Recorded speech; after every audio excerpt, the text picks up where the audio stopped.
নামাজ পড়ে, সময় নষ্ট করে, সবকিছু ঠিক আছে, কিন্তু তাদের নামাজ আল্লাহ পাকের দরবার পর্যন্ত পৌঁছায় না। অথচ তারা এটা জানেই না। তারা ভাবে যে আমার নামাজ কবুল হচ্ছে, তারা ভাবে যে আল্লাহ আমাদের উপরে সন্তুষ্ট হচ্ছে, কিন্তু শরীয়তের গণ্ডির বাহিরে গিয়ে তারা এই ইবাদত গুলো করার কারণে আল্লাহ পাক তাদের নামাজগুলো কবুল করেন না।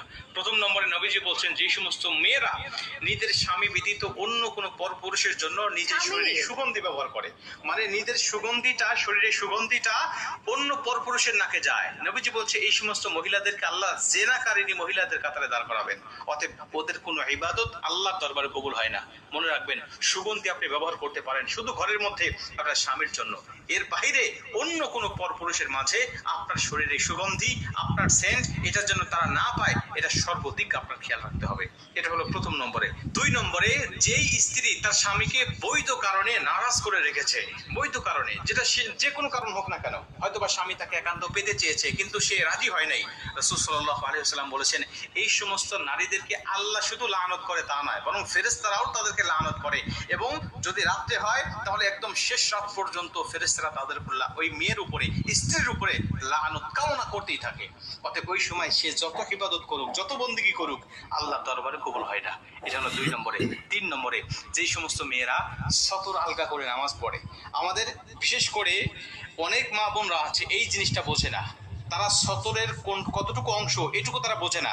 চুল, একজন মহিলা নামাজ পড়তেছে শুধু শাড়ি পরিধান করে, তার নামাজ হওয়ার কখনোই পসিবিলিটি নেই, কোন রকম সম্ভাবনা নাই। কেন? কারণ সে সতর আলগা করে নামাজ পড়তেছে। শাড়ি পরে যখন আপনি শুধু নামাজ পড়বেন, আপনার চুল বের হবে, আপনার থুতনি বের হবে, আপনার পেট কোমর বের হবে, আপনার সব দিক দিয়ে দেখা যায় সতর আলগা হয়ে যায়। আর এই অবস্থায় আপনার নামাজ পড়লে আপনার নামাজ কবুল হবে না, কোনোভাবেই হবে না। সতর আলগা করে নামাজ পড়লে নামাজ হয় না। অতএব কি করবেন? লম্বা একটা হেজাব পরিধান করবেন, আপনার চুল সহ সবকিছুকে আপনি ঢেকে রাখবেন, শুধু ফেসটা বের হয়ে থাকবে, এমন অবস্থায় আপনি নামাজ আদায় করবেন।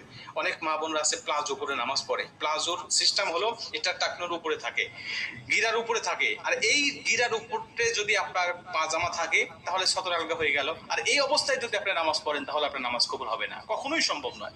অতএব পোশাকের দিকে খেয়াল রাখবেন, সতর আলগা করবেন না। এবং 4 নম্বরে, যেই সমস্ত মেয়েরা নেল পালিশ ব্যবহার করে নামাজ পড়ে, নেল পালিশ যদি ব্যবহার করে কেউ, ওর নামাজ তো হওয়া দূরের কথা, ওযুই হয় না। কারণ নেল পালিশ ব্যবহার করার কারণে উপরে একটা আবরণ পড়ে যায়, এই আবরণ পড়ে যাওয়ার কারণে তার নখের মধ্যে পানি ঢোকে না, নখে পানি লাগে না, এটা পরিষ্কার হয় না। অতএব নেল পালিশ নিয়ে কেউ যদি নামাজ পড়ে, নামাজ তো হবেই না, অজু হবে না। যদি সেটা আবার উঠিয়ে ফেলে অজু করে পুনরায় নামাজ পড়ে, তখনই তার নামাজ হবে। এই 4টা বিষয় খেয়াল রেখে মা বোনরা যদি নামাজ পড়তে পারে তাহলেই তাদের নামাজটা কবুল হবে। কিন্তু এই 4টির কোনো একটা যদি তাদের মধ্যে বিদ্যমান থাকে, তার প্রকার নারীদের নামাজ আল্লাহ